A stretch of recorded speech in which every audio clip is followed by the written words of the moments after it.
good morning, good afternoon, and good evening to the Virgin Islands. This is the VIOC in action. This is your host, Mr. Leon Hunt, better known as Mr. Ras Books, one time for the one time count, cool, count, quench. This is your number one radio show that focuses in on the Virgin Island Olympic sports and the Olympic athletes. Our topics of the conversation, of course, always include one, health, two, coaching, three, athletes update, and of course, four, the Olympic movement. And that's all we are here today for. I mean, we always in here because we got something special because this is always a special show.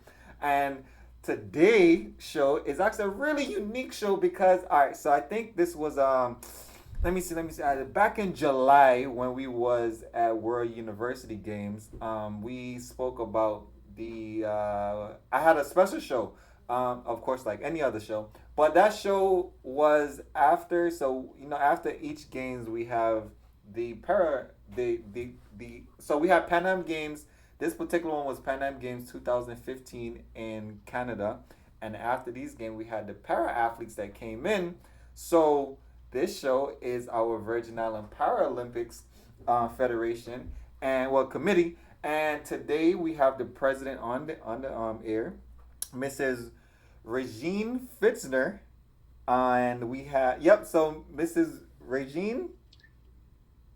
Hi there. Hey, Good morning. how's it going? Good How's day. it going? Good evening. Hey, I know, right? Thank you for being on today's show, VIOC in Action. Me and you, I know we met indirectly through the video, but we haven't met directly. But definitely, I gotta come to St. Croix because I want to check out everything that's going on over there. But yes, welcome to today's show, and I know you're the president for the National Para.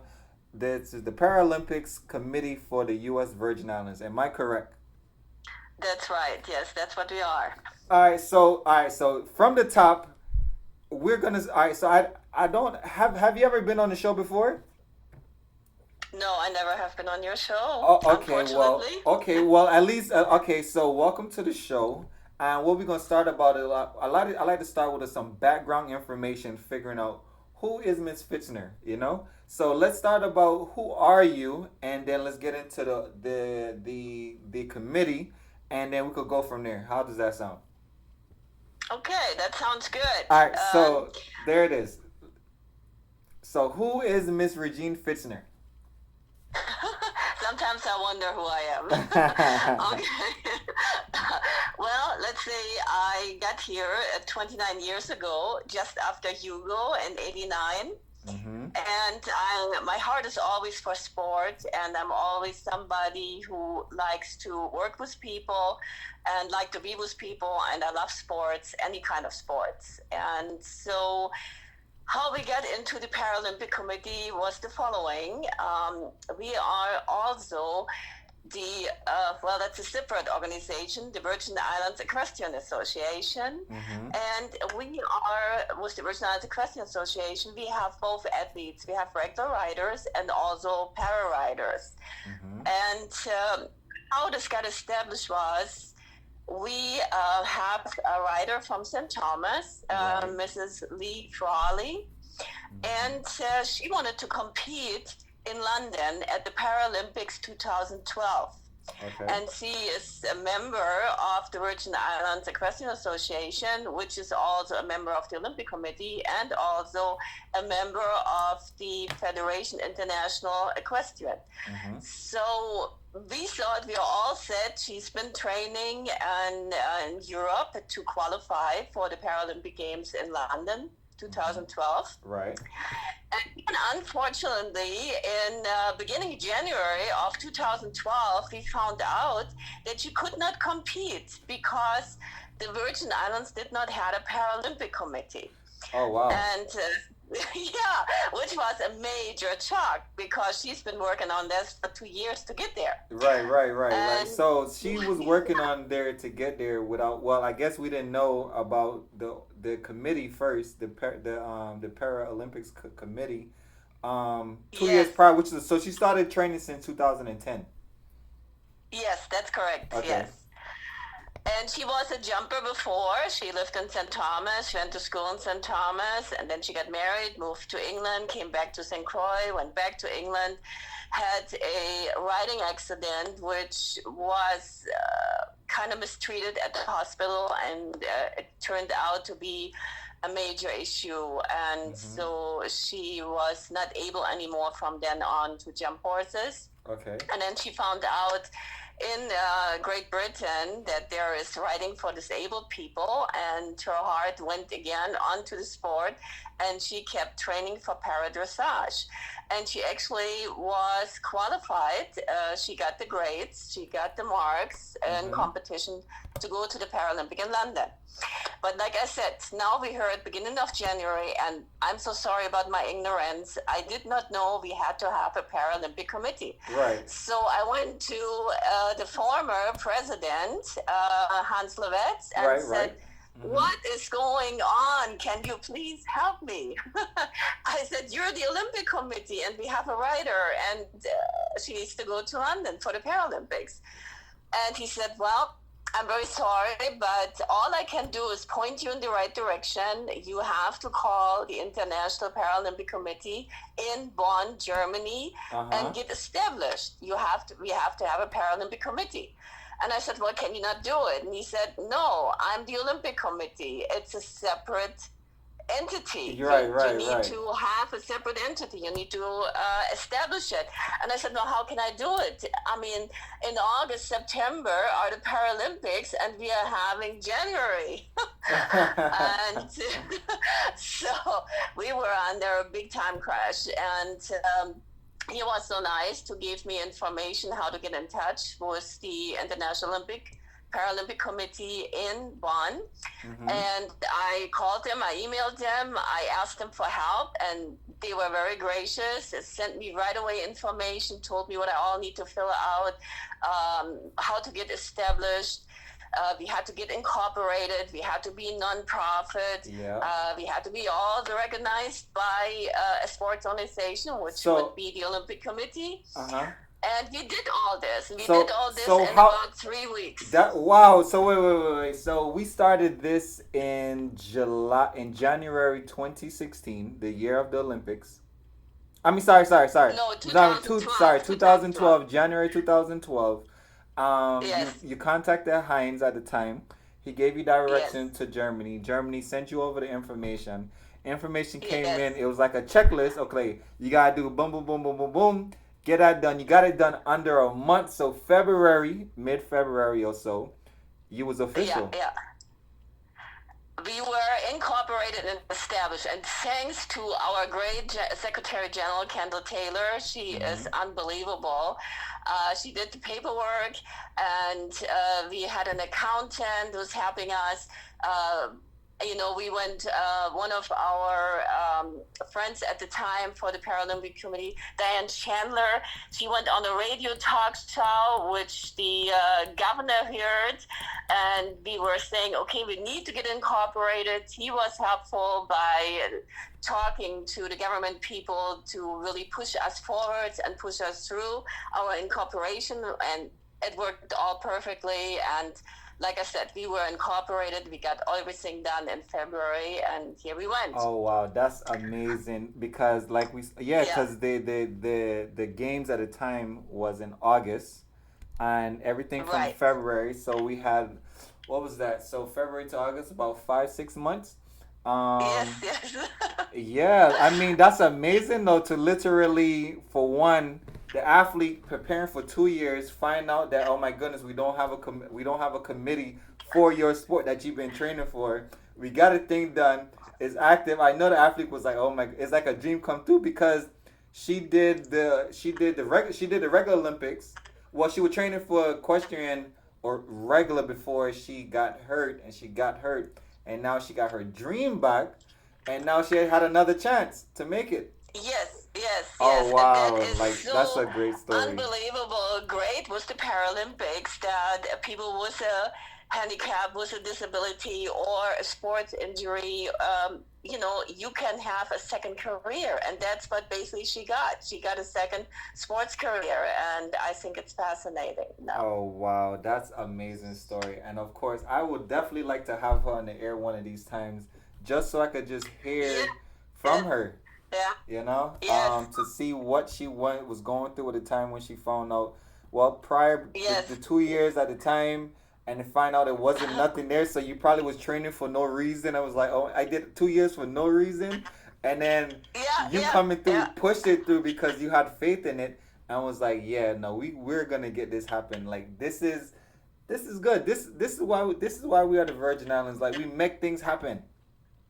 I love it. Yes, yes, and Oh, it's really, I mean, we were three ladies and we sat together and we pushed it through. No, it's unbelievable. Yeah, when I think about it, I sometimes wonder how did we do it. I know. So, But all right. So, Paralympics, right? All right. So, Paralympic, there's no O. It's okay. Paralympic. Sorry, Paralympic. Okay. So, sorry. You know the accent will come No through. So, O in there. all Yes, right. the Olympic Committee Paralympic. will not like that. Gotcha. See, thanks It's for the correction Paralympic. because some people that say, "Oh yeah, Paralympic," but rather than Paralympic. All right. Yes, So yes, there yeah. is a difference. Just so I could correct everybody. There is a difference between Paralympic and Special Olympics, right? And Yes, and that's and very true. and the one main there's three main differences, but the main one is in Special Olympics, only athletes with the intelligent impairment can participate there, comparing to that's so if you had some type of impairment, intelligent impairment, Yeah, then you can do yeah. Special Olympics, and that's usually the difference there. Well, between the two. Yeah, but actually not really, because the Special Olympics you can hold whenever you like. I mean, there is not a certain date or a certain time. Now, the Paralympics are only held every 4 years, right after the Olympics. Right. So this is a huge difference because you really have to work hard and train hard and compete to qualify to go to Mm-hmm. the Paralympics. Right, and like you said, right after Olympics, which is every 4 years, just like the regular Olympics, is Right, right. after they leave. Which I was explaining at the beginning of the show. At any major games, like what we would have over here on the Western world, we have the Pan American Games, and then right after the Pan American Games, we'll have the Pan American Games. Um, That's and correct. then just like the Olympics, right after you have the Olympics, you'll have so you like you get the city that the games is being held in, they get a 2-for-1. So you get the It's the game, same city, yeah, yes. the same city. So that's like, hey, I love it. So the Virgin Islands should host some type of major games, and then we get like a whole 3 months, well, 2 months worth of activities going on here for the same cause. So that would be amazing. Yeah. I just want to let you know, Kendall Taylor, our Secretary General, just arrived.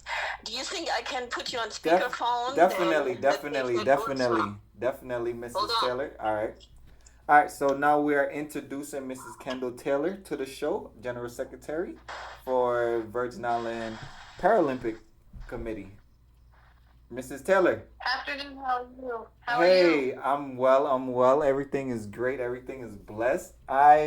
I'm well. I heard about the three ladies that make the dream happen. So you are one of the ladies, and I'm glad to hear from you. We were just hearing from Miss Fitzner, but we was going through Miss Fitzner background information. So now I get to hear from your background information. So who is Mrs. Kendall Taylor? I am a legal secretary. I work here on St. Croix. I've been here for 26 years. Mm-hmm. Okay. I'm not very athletically inclined myself, but Uh-huh. So how did you get involved in with Miss Fitzner? Like, was this one of your passions too as well? no. In fact, I didn't even, like a lot of people, I didn't even know the Paralympics existed Exists. until she asked me to help her put Mm-hmm. together the committee. See, and And go ahead, guys. now I'm Mm-hmm. now I'm passionate. No, so that's good because a lot of times people are not aware of well a lot of things. And then when they get exposed to it, it's like, oh man, like now this is really good. And now like you said, you are very passionate for the particular event. And so the other thing would be like, so how do we get the message to the Virgin Islands that you guys exist? Like what are we working on right now to let the Virgin Islands know, the people of the Virgin Islands, the community of Virgin Islands know that you guys exist. Because, outside of an article that might be in a couple lines in the daily newspaper, they might just see that, but they really don't know what's going on. So what are we working on behind the scenes to enlighten the Virgin Islands? Well, this is our big issue.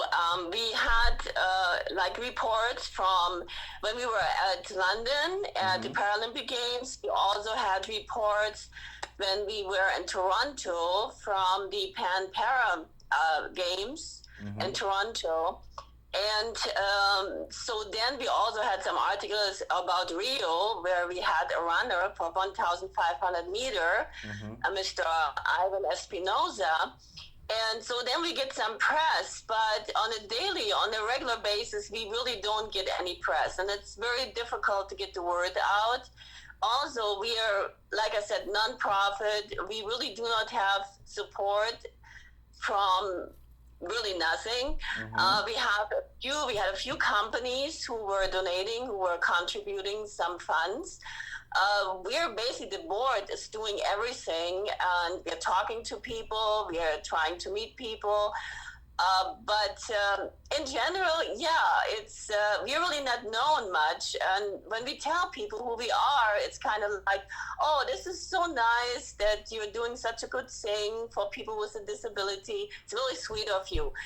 People do not understand that these are real athletes. Right. This is a real sport.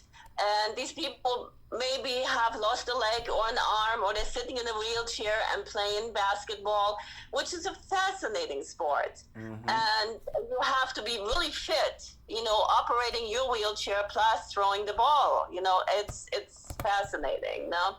But we have a really, really hard time getting the word out, and we are hoping somebody in government listens to your show and maybe they let me tell you, they better be listening, or else I'm gonna be in there. I'm gonna be in there making some noise, so they better be listening.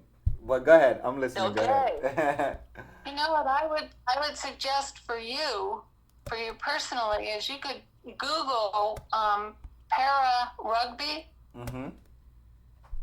And maybe watch a para-athletic rugby match sometime, a wheelchair rugby match. I definitely will.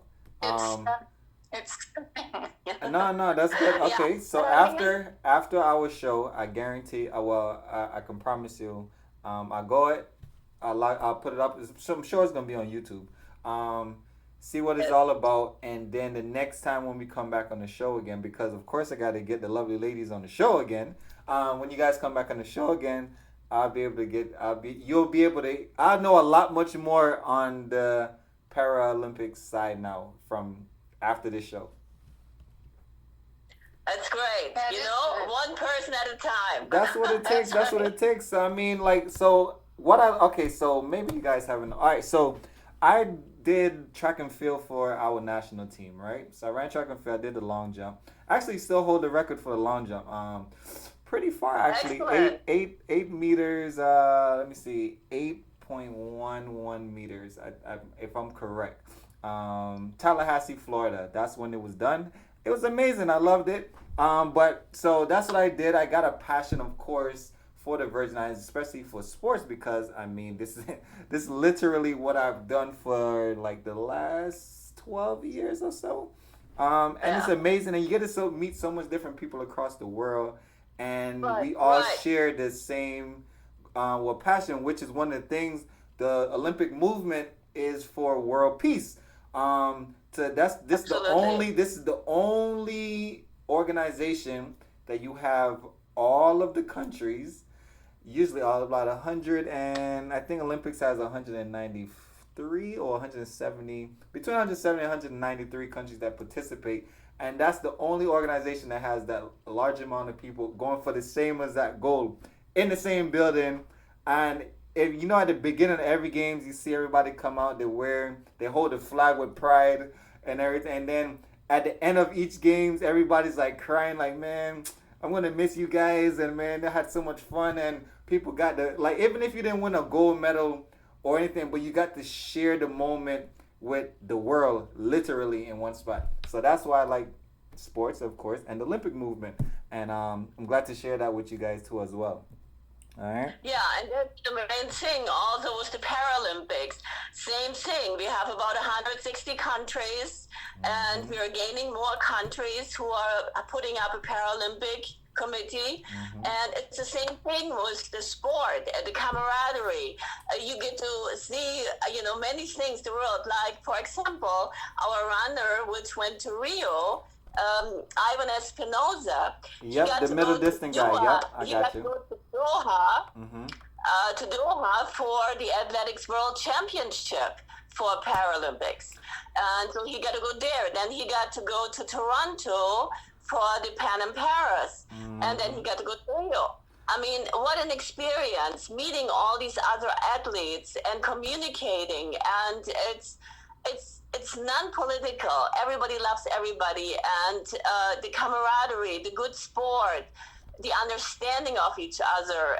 It's absolutely heartwarming. It's fascinating. I want everybody to get that feeling, and who has sports and who does sport to get that feeling. It's exhilarating. It's fascinating. I know, and I can hear it. Look, we're gonna take a quick commercial break. We'll be right back in VIOC in action on the next segment with Virgin Island Paralympics live in the building, y'all. All right, right back.